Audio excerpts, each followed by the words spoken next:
Okay, this is my brand new 2017 Volkswagen Crafter long wheelbase high roof, and today is the first day that I am going to start converting it into an RV.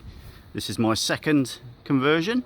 My first conversion was a Volkswagen Transporter, and so today is the day that the job starts. Now, the first job on the list is to get that parcel storage area compartment off. Hello world, wake me up to another good morning, time to go. Oh, we are all looking for adventure. We are all looking for adventure. We are all looking for adventure. We are all looking for adventure. We are all looking for adventure. That was then, and this is now. Good morning, everyone. My name is Colin from the Baby Boomers, and I'd like to take you inside my van. If you are interested in basically van conversions, van life, or just camping and traveling in general, please subscribe now. Over 80% of our viewers haven't subscribed, and it's always great to get subscribers, so please subscribe and press that notification bell to get notified of new videos. Now let's go.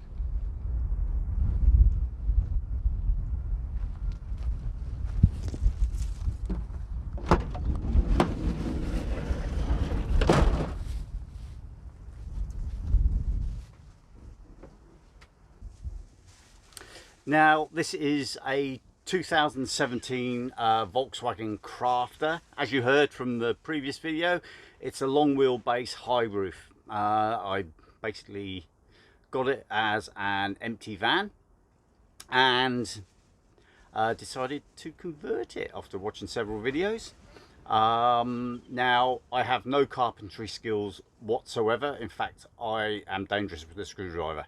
So I have no carpentry skills whatsoever. I did have a bit of help in the beginning, but since it's been finished, this has basically been my own handiwork. Now, my aim in the beginning was that I basically wanted it open plan. I didn't want it to feel claustrophobic, especially when the weather is like this. And I wanted an open plan, I wanted it comfortable, I wanted a lounge. Obviously I wanted a sink and some sort of kitchen, a decent fixed bed that was up 100% of the time, and storage place. Now, in addition to that, I wanted to be able to shower, possibly in the van. Now, it's not a great light, I'll spin around. So shower in the van if I needed to, and have a toilet. Okay, so this is, and I basically have achieved all of that. Now I'm just going to run through what I have. Now, the lounge and the kitchen is basically a Bunnings flat pack kitchen. Now, Bunnings are probably the Australian equivalent of B&Q in the UK and Home Hardware in the US. So it is basically a flat pack kitchen, which obviously meant that I didn't need any carpentry skills whatsoever. Now,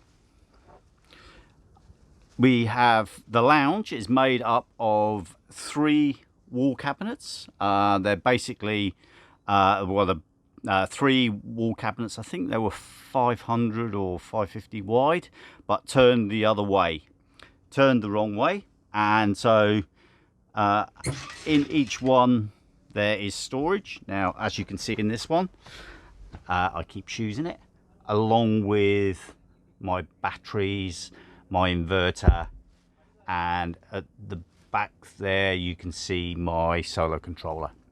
So I've got three 110 amp AGM batteries, a 60 amp MMPT solar controller, and a 3-stroke 6 kilowatt inverter, which I use for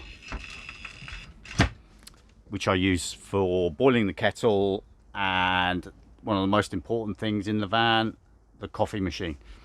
Now, under this, in this cabinet here, I've basically got a bit more storage. That's my shopping bags, blankets and stuff for outside, and a porta potty. And then in this final cabinet, I just have general storage. Now the lounge I had made up professionally, and it's vinyl, one side, so leather look vinyl, and on the opposite side of it, it's basically has material, so that if I need to, I can turn that over and turn it into a bed, another bed, which probably could sleep another 2 people. Each cushion can spin round so that you can actually just use it as a lounge, which is great. So that is the lounge. Now moving on to the kitchen, I have a sink, obviously, and the countertop, again, that was from Bunnings. I actually put that in myself, which was pretty amazing. And again, the flat pack kitchen. So a 3-drawer cabinet, which has the normal stuff that you would have in a kitchen. So top drawer cutlery, second drawer down is cocktail glasses, which are masked wine glasses, coffee cups, and then third drawer down is pots and pans and plates. I have a 110 litre Dometic compressor fridge, 12 volt or 240 volt, which basically runs off the battery. In this cupboard here is just general storage, and you know, one of those crap cupboards that you have with all your rubbish stored in it. My passenger seat rotates on a turntable, and I'll just shut this door up because it's quite bright. And obviously we have a walkthrough to the driving cabinet, which I love, which is quite important. This was actually, I made these, which again I was really amazed about. Again, kitchen storage, normal stuff, and then just general clothes and other stuff in these 2 wardrobes. Lighting is now the lighting is basically 12 volt. This strip here is a 12 volt LED on a dimmer, so you can dim it if need be. I do have CCTV in the van for security, and generally what I do use a lot of is the little battery powered fairy LED lights. So we've got one there, one here, and one at the back, which makes it nice and cozy. Now, ventilation in the van, I have 2 max air fans, one at the front and one at the back.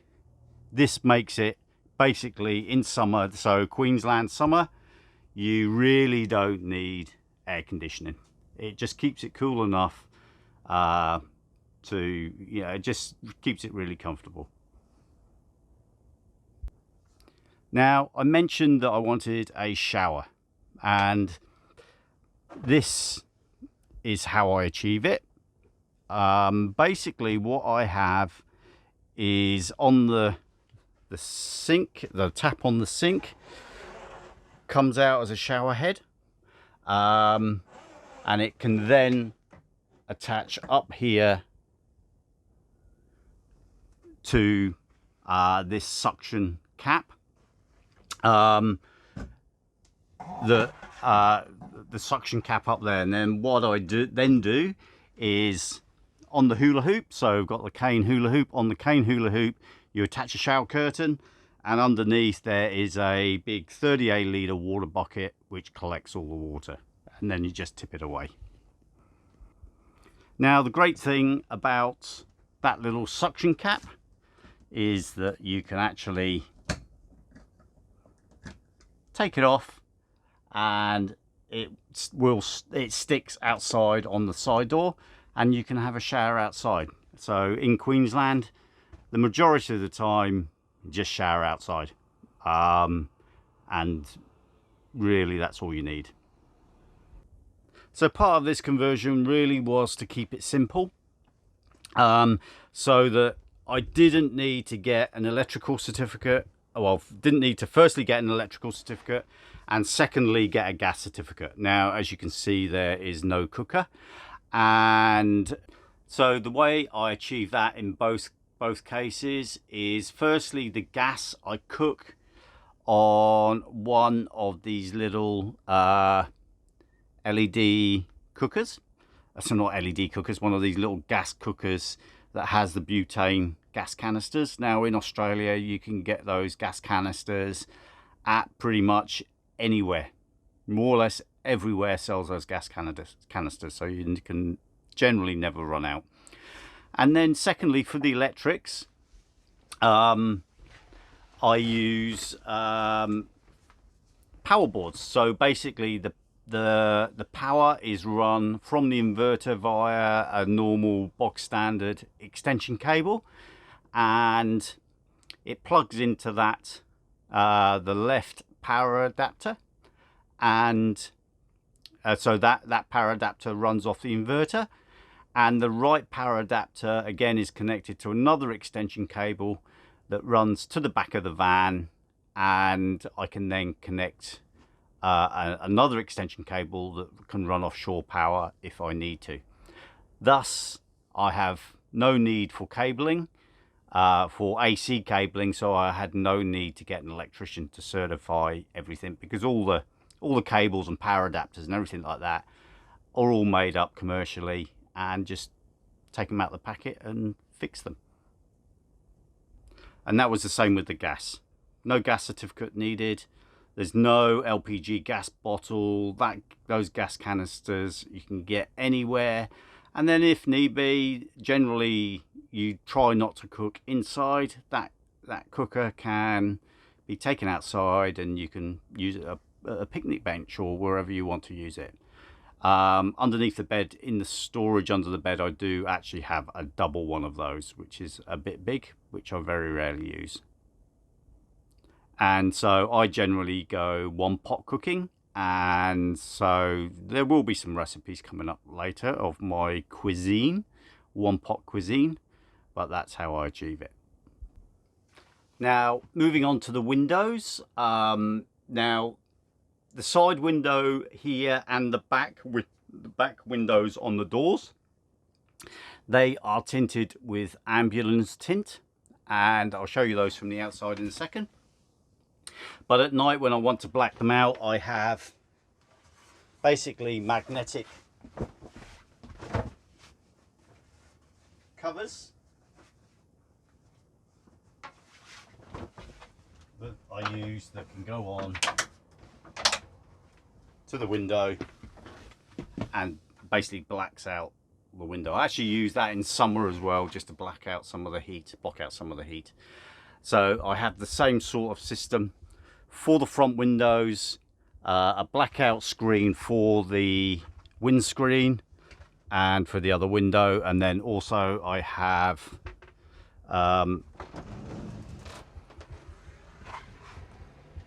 these blackout curtains fitted. So at night, if you're stealth camping, you look into the van, it's literally black. You can't see anything. So here's the window from the outside. You literally, these, okay, the fronts, you can, I think, just see through, or maybe not the lights. Oh, yeah, so the front you can just see through. These are what it's called darkest legal in Australia, and this is ambulance tint. You can't see anything. And then at the back is, they're slightly lighter, but they're still blackout. These have the magnetic blackout still fitted to them, so you can see that basically from the outside you can't see anything. So moving on to the back of the van now. This is the garage, and yes, I'm sure we've all got a garage that looks like this, but basically in here, these are all the electrical power cables that I've got. I have underneath here, I have a 30-litre fixed water tank, and then I keep portable water to top up. I also keep spare diesel, fire pit. This is a portable solar panel, which I'll move on to the solar in a second. And at the back here I have water connection for shore power, a water pump that I pump the water from the portable water into the main tank, the shore connection for it, and then around the side here is I have the shore connection for the power. So just moving on, I have the van. We've spoken about the batteries already. The van is fitted with a 300 watt solar panel on the roof. As I said, I have a 60 watt solar controller and 110 amp AGM batteries. Now also what I do, as I said, in the back I have a 200 watt portable solar blanket, which just keeps the van topped up during the day. The batteries also charge from the engine when it's running. And finally, the $1,000 question that most people ask is, how much did it cost to do this? Now the van itself I brought brand new was 45,000 Australian dollars, and the actual conversion itself, I could have done cheaper. Obviously there's some parts in here that you could do a lot cheaper. Was about 15,000 possibly. Now the most expensive parts are, I forgot to mention the hot water system at the back of the van. That is a 12 volt 240 volt hot water system. Yeah, it does chew a lot of power, which I generally run once the engine's running. When the engine's running, gets the water up to temperature, and then it's on a thermostat. So once it's up to temperature, then it's pretty good on power. So getting back to it, yeah, so the most important, the most expensive parts I think were the Max Air fans. I think they were about $450 each fitted. I didn't fit them myself. I didn't have the guts to do that. The turntable for the passenger seat was about $500. The mattress, again, one of the musts was a decent mattress. That was about $500. The lounge was with the leather, again, I didn't make them myself, was about $700. And probably one of the most expensive part of it was the actual lining. Now this lining is what's called aqua panel, and basically it's a Laminex product, and it's designed for showers. So for me it was light. A friend suggested it was light, it's flexible, so it's basically screwed straight onto the ribs of the van. The van is insulated with wall insulation, and then the joins, basically you join it together with the joining strips. So it was very quick, very easy to put up. It's very light, it's waterproof, and it cleans really well. That was probably one of the best decisions to line the van with this stuff. Not cheap, as I said, but certainly worth the money.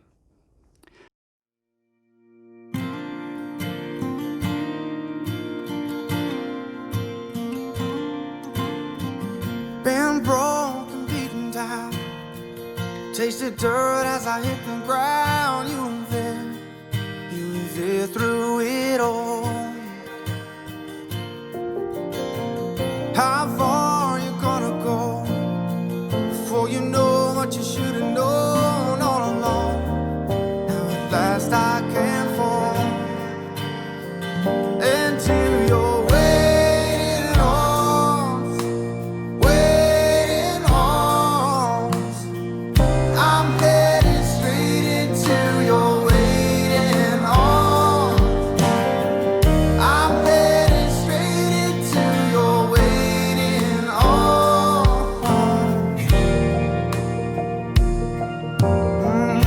You live like a drop of rain, love like a hurricane. Now you're home, in the place you should be. Don't let me go again. Can't wait until I spend every day making lifelong memories inside your waiting arms, waiting arms. I'm headed straight into your waiting arms. I'm headed straight into your waiting arms. I'm headed straight into your... Now, that concludes my van tour. I'm sure I've missed something, but if you have any questions, please ask them in the comments below. Thanks for watching. Once again, please take the time to subscribe, press that notification bell, and get notified of any new videos. Once again, thanks for watching. Take care, everyone, and we'll speak to you later.